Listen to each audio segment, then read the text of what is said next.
Have you ever wondered what actually causes a real estate deal to fall apart? Most people assume it's because buyers change their mind or simply can't afford the home, but the reality might surprise you. A recent study from Redfin looked at transactions that fell out of contract over the last 3 months, and the results reveal some important lessons for both buyers and sellers, especially here on the Outer Banks. So let's dive in together and talk about numbers and see what they mean for you. Hey everyone, it's Danielle Taylor with Keller Williams Realty here on the beautiful Outer Banks.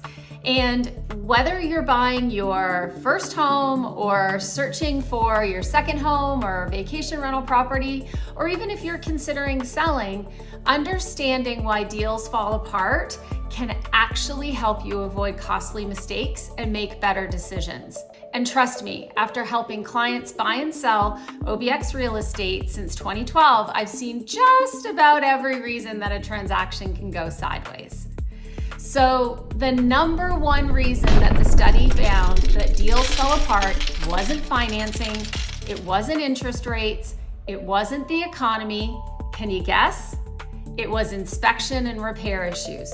A whopping 70% of failed transactions involved concerns uncovered during the inspection process. To be clear, this doesn't necessarily mean major defects.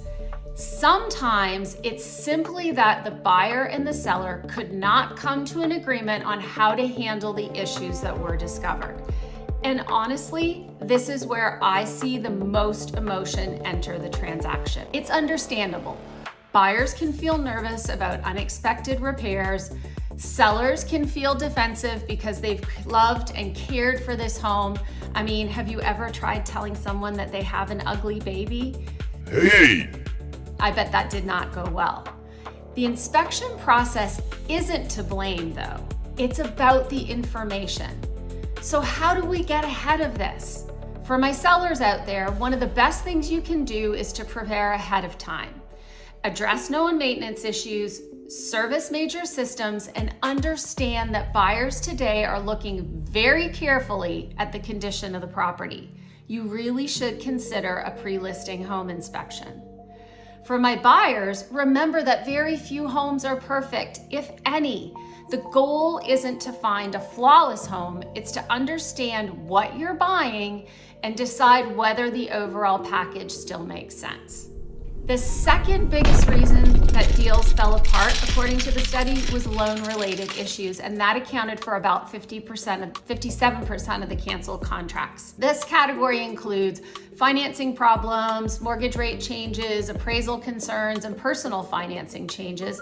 And this can even be related to the number one above because the buyer doesn't always have money to make repairs.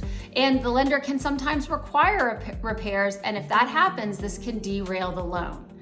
Many buyers think that they're fully approved when actually they're just pre-qualified, which is a great first step, but between contract and closing, lenders continue to verify employment, income, assets.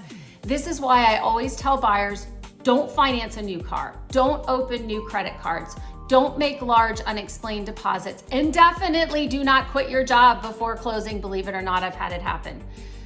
On the appraisal side, we're seeing some areas where sellers are still pricing based on what happened a year or two ago, and appraisers are looking at actual market conditions now.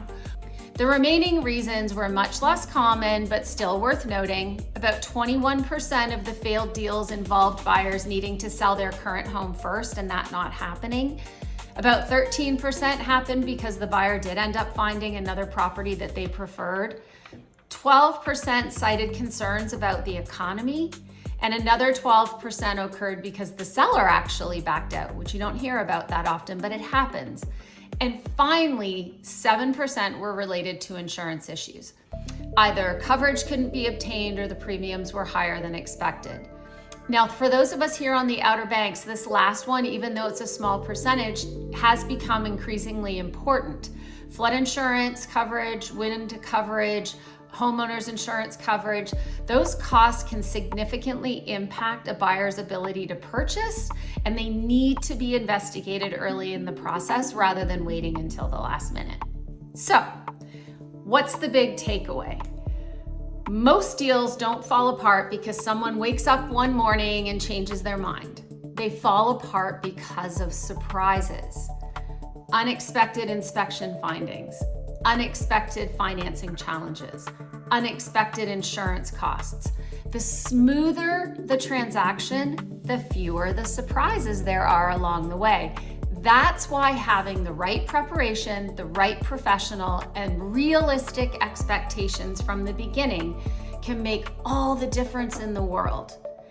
If you're thinking about buying or selling on the Outer Banks and you want some real, truthful guidance on how to avoid these common pitfalls, I'd be happy to help. Call, text, or email me, and we will make sure that you are properly prepared. Don't forget to follow and like so you don't miss any of our updates. And remember, there's no better living than sandbar living.